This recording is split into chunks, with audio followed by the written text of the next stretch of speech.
ఇది exact replica. ఎక్కువ మాట్లాడుకు. ఎంతైనా డూప్లికేటే కదా. ఈ పెయింటింగ్ని మా ఇంట్లో పెడితే ఒరిజినల్ అని నమ్ముతారా? 100 కోట్ల విలువైన ఆర్ట్ని మీ ఇంట్లో పెట్టుకునే అర్హత మీకుంటే దీన్ని కూడా నమ్ముతారు సార్. 1000 రూపాయలు ఇస్తాను. ఇస్తే ఇవ్వు, లేకపోతే నేను వెళ్తా. ఆ ఆర్ట్ గురించి ఎవరికి ఏ బొక్క తెలియదు. కానీ ఎవడైనా ఫేమస్ వాడి పేరు రాయండి, వెంటనే కొనేస్తారు. అది తక్కువ ధరకి. నేనేం చేస్తానో తెలుసా? కొంతమంది ఆర్టిస్టులు ల్యాండ్స్కేప్ డ్రా చేస్తారు, పోర్ట్రేట్ వేస్తారు. కొంతమంది స్టిల్ లైఫ్, మోడర్న్ ఆర్ట్. కొంతమంది ఆయిల్ పెయింట్ వేస్తారు, లేదా వాటర్ కలర్స్ ఆర్ స్కెచెస్. కానీ నేను అన్నిట్లోనూ ఎక్స్పర్ట్. దేన్నైనా చూసి అలాగే వేస్తాను. నాకు వేరే ఆప్షన్ లేదుగా.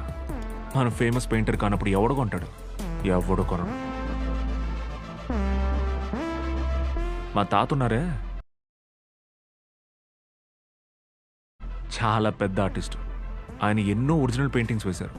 మహానుభావుడు.